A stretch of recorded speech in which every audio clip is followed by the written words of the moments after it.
You know what, Loki? I do think you are onto something. Love is a dagger. Can seem small, something that maybe you'll just always have.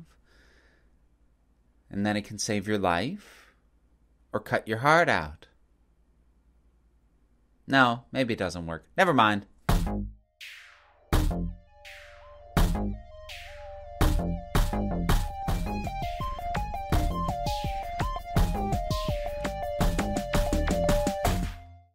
Loki, episode 3, Lamentis. So this is mostly our chance to get to know Sylvie, who is now the rechristened Lady Loki. And we find out a fair bit about her, although she's reluctant to give too much information. But I found what we did find out intriguing. Before I dig too much into that, I do think it's worth pointing out I'm starting to get a little bit frustrated with the pace of the show overall, knowing that it's as short as it is. I had kind of hoped for things to pick up pace-wise. I was prepared for the first episode to be almost entirely set up. Cool. I can work with that. I was fine with the second episode largely being, the pursuit and having it feel almost procedural in a way, pursuing this variant that we now know as Sylvie. But when you ended the previous episode with the entire timeline getting bombed and Sylvie vanishing and Loki in pursuit, I wasn't expecting the following episode to be as laid back as this one was. I mean, we start out with actiony bits. Show remember that you can't use magic at the TVA, but Sylvie still kicking butt. And then we just deposit her and Loki on a completely different planet that is about to be destroyed. So yes, there's something they have to deal with, but you've removed them from the building sense of stakes we had, because you were building a sense of momentum around the damage that she was doing, and also the TVA in general and the timekeepers in terms of what's actually going on there, because you've signposted so much that, it's not what they say it is. And while we get a couple of threads pulled on that, for the most part, it feels like the brakes were pumped on the story that was happening so that we can now do a side story. And I wouldn't mind that as much if this series was longer, but it's only 6 episodes. So I feel like that the better thing to do would have been to either find a way to cut this divergence, or if you needed the slower pace of this, if you needed to pump the brakes in order to give us time to get to know Sylvie a bit better, then maybe you shouldn't have pulled the trigger on the bombing of the entire timeline quite yet, because that set us up for momentum that this episode doesn't carry through. That having now been said, I don't dislike this episode. I don't think it's bad. It's just the first bit of notable frustration I've kind of had with the show overall in terms of its general pacing. Anyways, I'm going to be spending most of this thing just talking about Sylvie, I think. Because there are a couple of bits and a couple of points that I'm like, yeah, I've got mixed feelings on, but I also get what they did. So let's start with the name. She has taken on a new name, and she very harshly rejects the name of Loki. So I get why they did this. I was personally a little bit disappointed, but this is for reasons incredibly specific to me. So they're setting up Sylvie as basically a trans woman variant, or an equivalent thereof. A mystical, magical using equivalent of that. The reason that's notable to me is because when you have things on a dossier where it says sex fluid, I had been hopeful that the inclination would be something more like gender fluidity, which is my experience. So when she so harshly rejected the name of Loki, I kind of raised an eyebrow a little bit. Now, this isn't true for all gender fluid people, but again, speaking to my own experience, the kind of experience that I actually kind of never really expect to see reflected back in entertainment, but every now and then I think maybe, and then usually not. I don't reject my birth name. I used more than one. I answered Avira, but I still answered a Nathaniel, which is the name I was born with. And I don't reject it. I don't have dysphoria around it.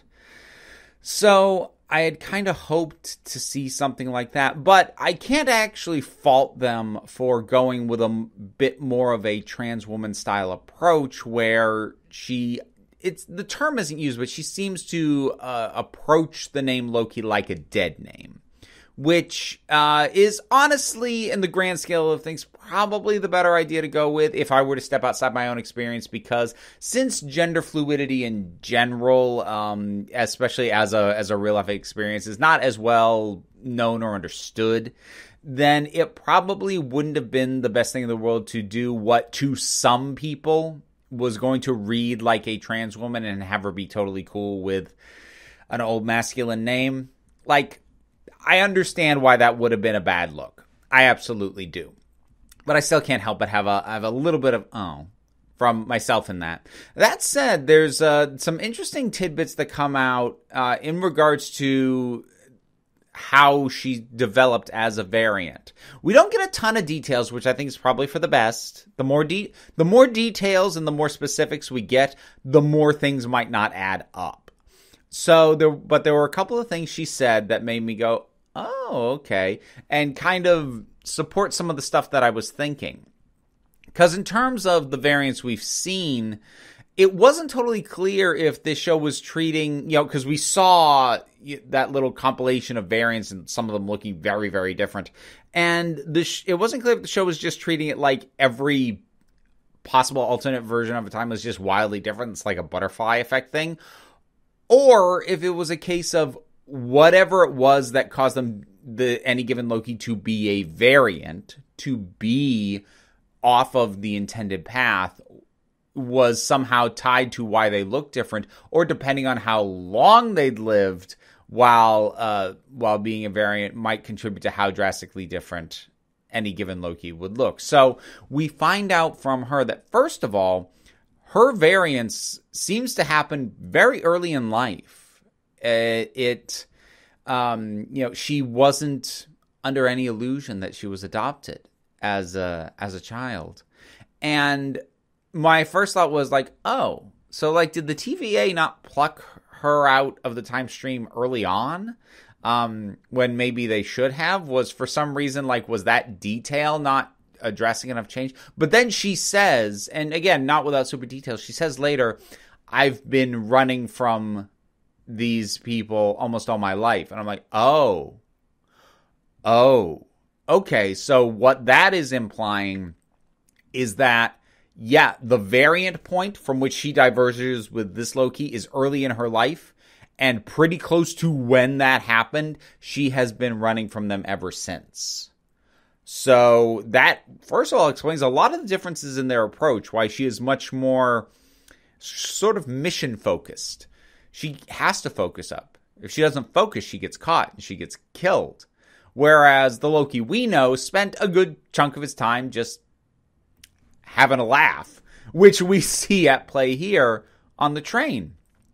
And so I feel like the little bits that we're getting about her history and about how she got to where she is, and again, like, I don't need full explanations. I'm liking the little bits I'm getting, but I feel like the little bits we're getting are accounting for the differences between them pretty well. I am liking that. I like how the enchantment works and how it gets talked about a little bit.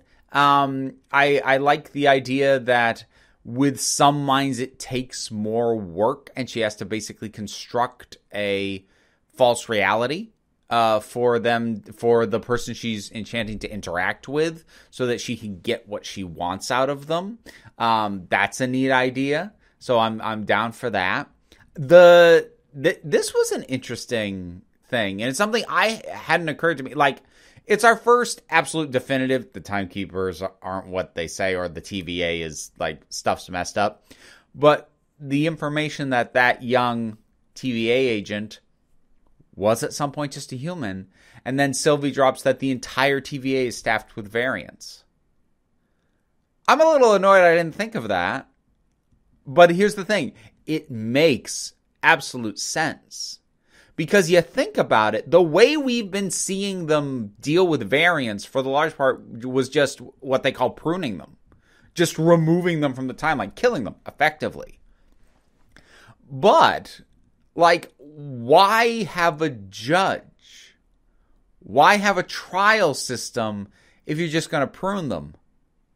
The trial system is a vetting process to figure out whether or not they can use any variant within their system and make use of them in the agency. I'm a little frustrated that I didn't think of that before, but once that occurred to me, I'm like, oh, yeah. And as Loki pointed out, they don't know that. So there's your definite, okay, all right, stuff screwed up. And I'm not sure if I'm 100% standing by my conviction that the timekeepers are dead and or never exist. Well, here's the thing. It's distinctly possible that they never existed as we see them portrayed in like the little video, like the space lizards, as Loki likes to call them. But I've seen some people float the ideas, potential spoilers, I suppose. I'm getting speculative now.